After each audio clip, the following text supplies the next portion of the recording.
But on our end of the year podcast on Friday, we look back at 2023. John, we did like the crazy stuff of 2023.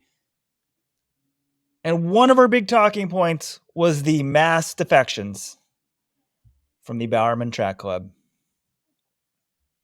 Actually, let me play a clip from John. Another thing that would be wild, I think, if I had said this on January 1st, 2023, the following people will not be members of the Bowerman Track Club anymore. Mark Scott, Woody Kincaid, Cooper Teare, Grant Fisher, and Elise Cranny. Actually, let me rephrase this. Woody Kincaid will set an American record indoors. Grant Fisher will set an American record, run 725 outdoors. Elise Cranny will win the US 5K and 10K national titles. Yet all of them will decide to leave the group. None of them will be members of the group by the end of 2023. That's kind of wild to me. I was going to put out some social media clips on this. Haven't even had time. And what did I get last night? Text from one of you guys, or employee 1.1, Steve. Courtney Frerichs has now left the Bowerman Track Club. The defections continue. It's wild, Weldon, and at the same time, the more this goes on, I'm like, well, they're running out of training partners. Like, I want to hear some of these athletes sort of explain their rationale, because we haven't really heard publicly from Grant Fisher or Elise Cranny about their specific reasons. They just kind of made these Instagram posts. But Courtney Frerichs, I do wonder how much of it is her husband taking a job with Alistair and Amy Craig's group in North Carolina. How much is it she's basically out of training partners? Like, the only two women left on the team at this point are Carissa Schweizer and Christina Aragon. How much of it is the move to Eugene?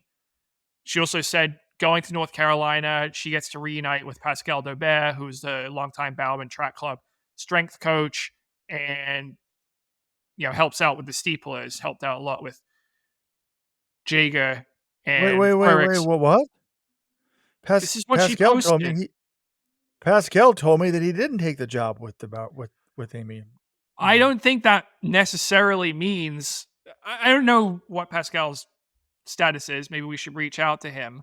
But Courtney did specifically say in her post, I'll just read the quote for you. Griffin Humphreys, who is her husband, has begun assisting Amy and Alistair Cragg and their team. They have offered their guidance in my training, and their athletes have welcomed me with open arms. I'm also so happy to be reconnecting with Pascal in the pursuit of becoming the best steeplechaser I can be. Now, she's still with Nike. It's important to note here, she's said she's still with Nike as a sponsor, but this is a Puma group, and I don't know how much she'll be training with the athletes in the group or how that's going to work. They've worked out some workaround or something. But yes, Courtney Frerichs has left Bowerman Track Club. Okay, a few things here. One, her husband takes the job. It's a no-brainer. It's good for him. She gets out of Eugene. She gets to join her husband. Two, Pascal Daubert, the former great Olympic steeplechaser, who was the assistant coach for Bowerman at one point, the steeple guru, did not make the move to Eugene. Is no longer. He thought about taking a job with Puma at one point. He did not, but he still consults people in the steeple. She can now. I don't know why she couldn't consult with him before, but now it sounds like she can. Again, so that makes sense. And then the one thing I did hear, now I haven't confirmed this, is I heard that Shalene Flanagan did tell people, like, I'm not going to do both. I can't coach the pros and the college kids and have, a young child. And my focus is on the University of Oregon. So that could maybe impact a woman more than the men. So Shalene was probably really hands-on with the women pros. And I've heard that she said, I can't, that's too much for me. So I'd heard that Shalene sort of was focused on the University of Oregon. And that could explain why we've seen more women lead. Plus, once a certain number of women lead, there's no women left training partners. So why not just I mean, is there any women left? Like, what do we have? Carissa Schweizer who's coming off a second Achilles surgery, and Christina Aragon are the only two women left on the team at this point. I'm actually interested to know what Schweizer does. Does she just stick it out, or does she try to find a new situation as well, given that basically everyone else on the women's side is left? The other thing worth noting here, Grant Fisher set an American record in his last race for Bowerman, 7:25 in the 3K. Elise Cranny was double US champion, 5K, 10K. Courtney Frerichs had not had the same degree of success the last couple of years. Obviously, her career as a whole, tremendous success with Bowerman. American record, 8:57, World Championship silver in 2017, Olympic silver in 2021. If you had told me when she signed with the group that's what she was going to do, I would be like, that's like best case scenario. So she had a great career with Bowerman, but the last couple of years, only third at USA's in 2022. Now, she did end up getting sixth at Worlds, but 2023, she was hurt for a bit of it and hurt herself in the steeple prelim. She fell, did not run the final at USA. So she's not coming off her best season, and that maybe could have been another thing. Hey, I need to change things up a little bit as I go for the Olympics. She's also a little older than Cranny and Fisher. Yeah, this one seems like a no-brainer. Her husband takes a job with the group. The group has good women to train with.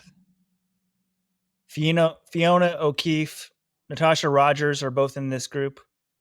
So she may actually have more training partners now.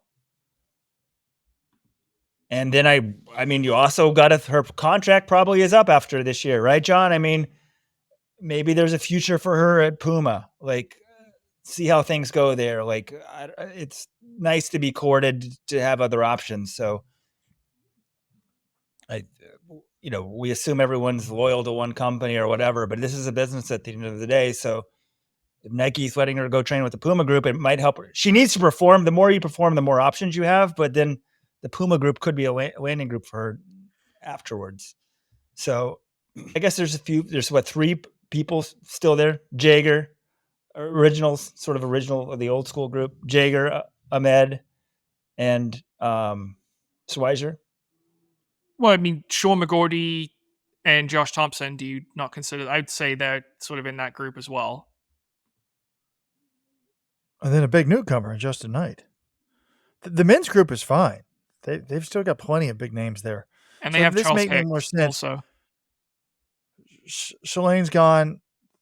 Jerry can't coach two college teams and two pro teams that large.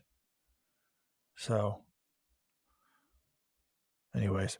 I mean, jumping ahead to our bold predictions, I was like, is it too bold for me to say like the Bowerman Track Club as we know it won't exist on January 1st, 2025? I almost considered making that a bold prediction, but I do think it'll probably still be here next year. But it has changed massively. It's just not the same team as it was this time a year ago.